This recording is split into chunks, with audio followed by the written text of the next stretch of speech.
2020 Nissan Armada, and one thing we hear a lot is the people who drive this vehicle really enjoy it, but they don't realize how capable it is. It does have intelligent all-wheel drive, which you can access right here. So we're in auto mode right now.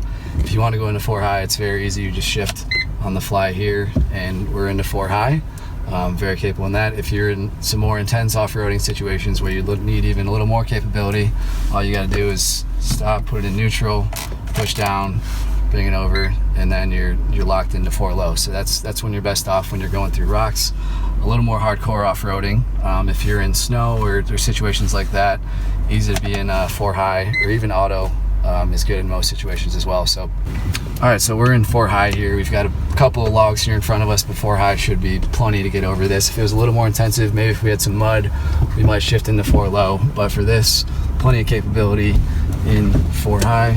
Up over the log now, coming down the hill. Get a little gas here. And we're coming back up the hill through there. And we're in 4 high right here. If there was some mud here, we might shift it into 4 low, but for now, no rain, so 4 high is plenty of capability to get us through that.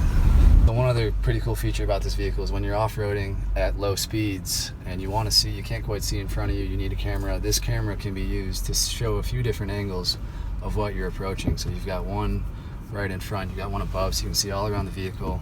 And then if you need to, you hit the camera button again, and then that's your right wheel well right there. So if you're in a really tight place with rocks right next to it, you can see exactly where that wheel is going, and that comes in very handy when you're off-roading in tight spaces. So this is what we call an intelligent rear view mirror. So if you look at the rear view mirror right now, it looks like your typical rear view mirror. You can see out the back, but let's say we had a couple of 6'5" people in the back and you couldn't quite see past them. If you had balloons or something in the back seat and you couldn't see out the rear window, all you have to do is flip this switch here, and there's a camera out back, so you can see right through that to the camera, which looks right behind the vehicle.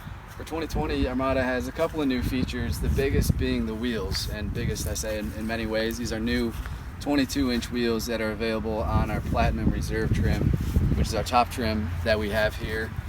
Also on this trim for the Platinum Reserve, we have some additional chrome touches, so you can see it here up in front on the grille, and then on the sides coming over this way, additional chrome touches on the mirror and on the door handles. So kind of an extra touch of luxury both inside and out. On the interior, you've got unique stitching to this model as well as Platinum Reserve stitching. So while this is our top Platinum Reserve trim, great for on-roading, it's also great for off-roading. As you can see, the dirt that is on this vehicle, we've been taking it all over the off-road courses here in Texas, having some fun with it. Back here again, Platinum Reserve badging in the back, so there's no mistake about it which trim you are in. And as mentioned, it does come standard with 8 seats. So if you do want to use all of those, great. If not, it's easy to put these seats down. So this is the beauty of this backwards. You've got, of course, this space here for the trunk, but if you don't need these additional seats in the back, it's just one quick button, and both these seats fold flat. So I'm doing the left one here now. I can do the right one at the same time as well. Just takes a few seconds to get both these down. So you transform into a full 8-passenger vehicle, and then you just got the seats up front and additional cargo space in the back. So pretty easy to handle that, just depending on how you want to use it. So like I mentioned, great on-road and off-road, however you'd like to use it. I think people are pleasantly surprised when they take this vehicle out on the road and get a little dirty, as we have here today.